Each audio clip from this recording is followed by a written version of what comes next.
J'ai demandé à une tatoueuse comment on fait pour être tatoueur, elle m'a envoyé péter. Je l'ai traumatisé, la personne là. Le nom du NPOC, c'est tatouage à l'arraché.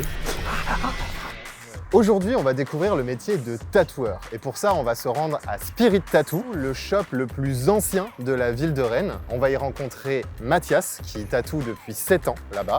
Et on va faire plein de trucs. Allez, c'est parti. Je suis en train de choisir le dessin sur lequel je vais apprendre à tatouer et le dessin que Mathias va me tatouer.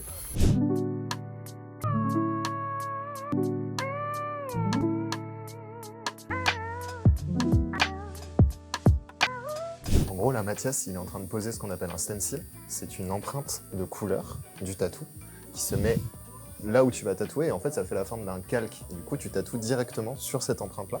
Ensuite, tu la laves, tu l'enlèves, et l'encre violet que vous allez voir après, là, il va s'en aller. Mais en fait, c'est une sorte de modèle, en gros, qu'on met sur la peau directement. Je sais pas si vous avez le petit tic-tic-tic. Je sais pas si on l'a au son. Le son du NPOC. En fait, ouais, là, du coup, t'accroches. C'est la première fois que je le vois faire en NPOC. Genre, t'accroches la peau quand même. Moi, je crochette, ouais. Ouais, tu crochettes, c'est ça. En français, le nom du NPOC, c'est tatouage à l'arraché. Personne n'utilise ce terme parce que c'est semi-engageant, mais parce que ça décrit pas mal ce que tu fais, quoi. Ouais. Je me suis fait tatouer au tebori, donc en technique traditionnelle japonaise. Les maîtres tatoueurs japonais, ils considèrent qu'il faut 50 ans de pratique pour pouvoir être libre de ce que tu fais en tatouage.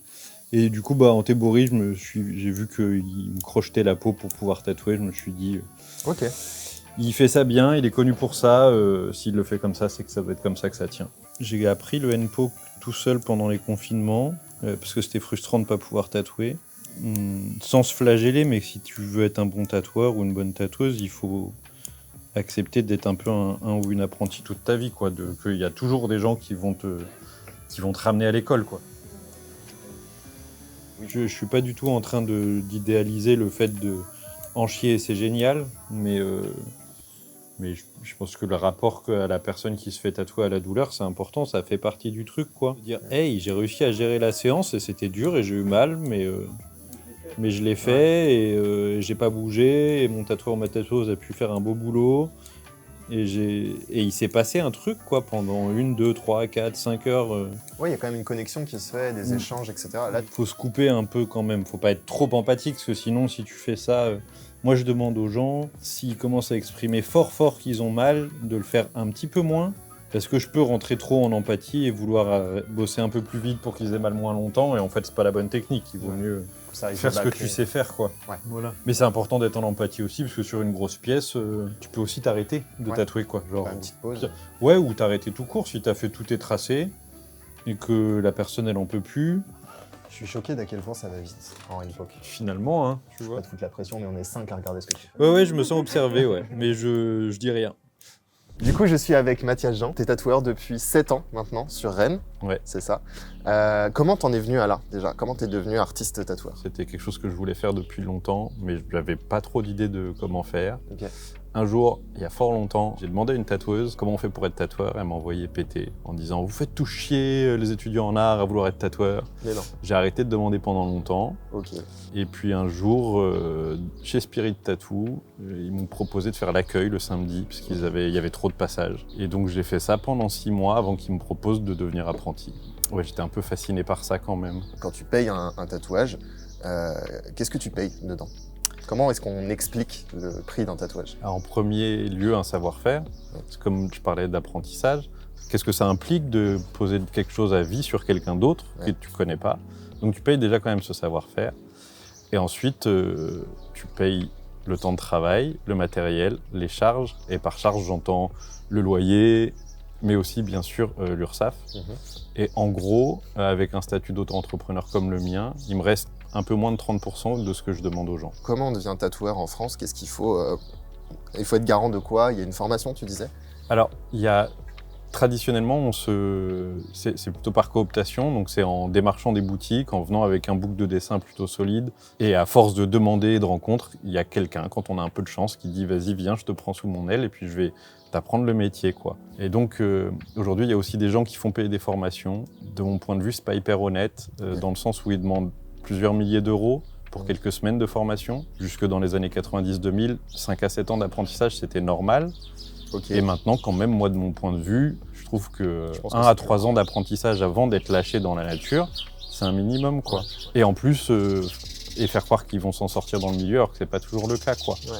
Il y a pas, ça veut dire qu'il n'y a pas d'apprentissage de comment est-ce qu'on travaille avec une clientèle, voir si c'est quelqu'un que c'est d'accord de le laisser avoir un peu de pouvoir sur quelqu'un d'autre. Ouais. Parce que les gens sont un peu impressionnés, peut-être pas non plus comme un médecin, mais quand tu dis à quelqu'un enlève ton t-shirt et que la personne le fait sans se poser de questions, Ouais. il y a faut pas laisser ce pouvoir à n'importe qui. Faut Et après, pratiquer, la seule obligation légale en France, c'est de passer une formation hygiène et salubrité. En ce moment, en France, le tatouage, tu dirais, le secteur du tatouage, tu dirais qu'il se porte comment? Il y a plus de tatoueurs qu'avant, Ok.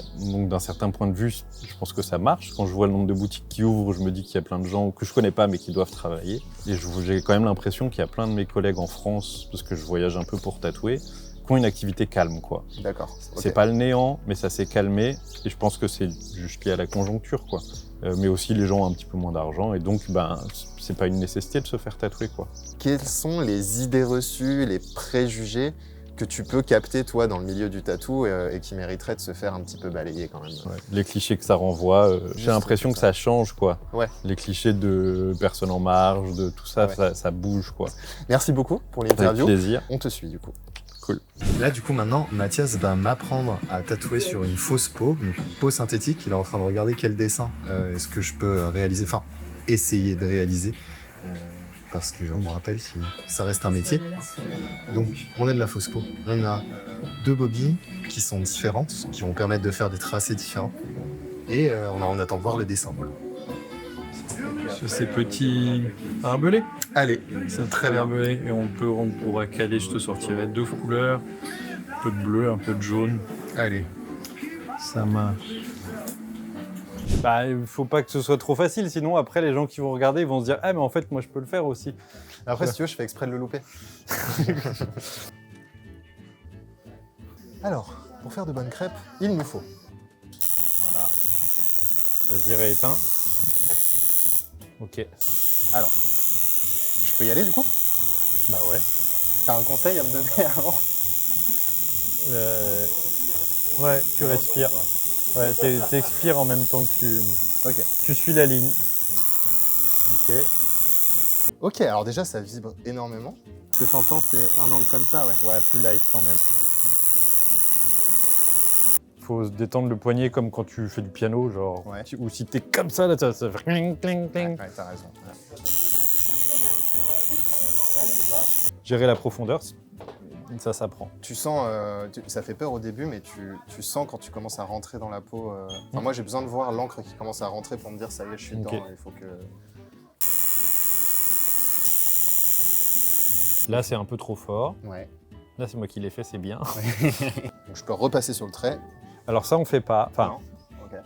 quand tu commences, tu repasses pas sur un trait. D'accord. En fait, repasser sur un trait, c'est réouvrir.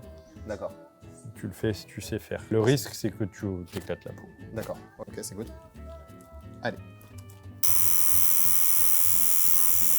C'est pas facile de tourner. Hein. C'est pas facile du tout. Au début, ça va, à la fin, ça va, le milieu. En fait, chacun de tes doigts a un rôle. Il faut pas oublier. Là, tu vois, par exemple, j'ai mis du gras avec ce doigt. C'est pas bien. C'est pas bien du tout. Le dos du gras, c'est bien. Ça, c'est le doigt du. C'est le doigt de quoi? C'est le doigt du je tiens de ma peau avec. Tous les petits gestes que tu disais, c'est pour ça que c'est important d'apprendre dans une boutique. Ouais. Parce que tu vas passer du temps à regarder les gens faire et à intégrer des choses qui sont compliquées à expliquer. Et là, je vois plus mon stencil, en effet. En fait, c'est parce que je bouge pas ma main. Je pense qu'il faut que ma main, elle bouge en même temps que la ligne. Ah oui, c'est un peu plus simple. Ouais. Ouais. Ça, Dis-moi. ton pouce, il est proche de ton aiguille. Mon pouce là. Celui-là. Ah, celui-là. Ça, c'est pas ouf. Ah oui. C'est un petit faux mouvement du client. Et paf. Ouais, dans mon doigt. Ok. Donc, plutôt comme Ouais, ça. et paf hépatite B, quoi. Et paf. Ouais, ça va. Mais après, il faut se rappeler que contrairement à une feuille, Ouais. Bah, elle peut tu peux pas pas bouger. oui, peux pas- les gens, tu les tournes pas trop, donc tu tournes C'est autour. toi qui bouge, ouais. Ou tu apprends à avoir des positions à la con pour faire des Un lignes peu, comme ça. ok. Voilà. Peut-être qu'il faut désapprendre à tenir un crayon pour pouvoir tenir une machine. C'est pas la même chose. Après, là, tu vois, je me sens mieux, là, comme ça. Je sais pas pourquoi. Tu te rends C'est- pas compte à quel point c'est ultra chaud. C'est aussi fatigant que de conduire. Ouais, Tu ouais. vois, en temps... Concentration permanente. Ouais, c'est ça. Il y a du trop profond et du pas assez profond. Non. On peut, pour tous ceux qui savent dessiner sur du papier et qui se disent ok c'est cool. C'est terrible. Bon, après, c'est bleu. Hein. Ah bah c'est bleu oui, ça, c'est bleu même. Et en fait j'ai l'impression de pouvoir rattraper. Pas du tout hein, mais... Aïe.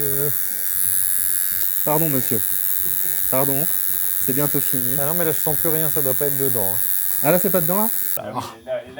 Elle est là, si elle est bien là. Hein. Là, il y a toujours un endroit qui fait chier. Hein.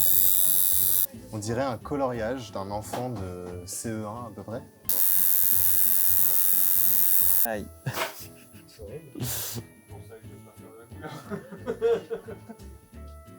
Wow. Et elle est marque de jaune. Là, je l'ai traumatisée, la personne. Là, c'est pareil. Là, je pense que le bleu, tu as tatoué l'âme. Ouais. Ça a été. C'était super, merci beaucoup. Mais en fait, c'est terrible comment c'est... Ça m'a permis de comprendre que c'est extrêmement difficile. C'est ingrat. Hein. Voici ce que lui a fait. Voilà, vous voyez, ces petits fils barbelés. Voici ce que moi, j'ai fait. Le gamin de maternelle, là, ici, c'est ça. Ça, c'est moi. Voilà. Et ça permet de comprendre qu'en fait, tatoueur, c'est genre un métier à la base, au cas où les gens n'avaient pas compris.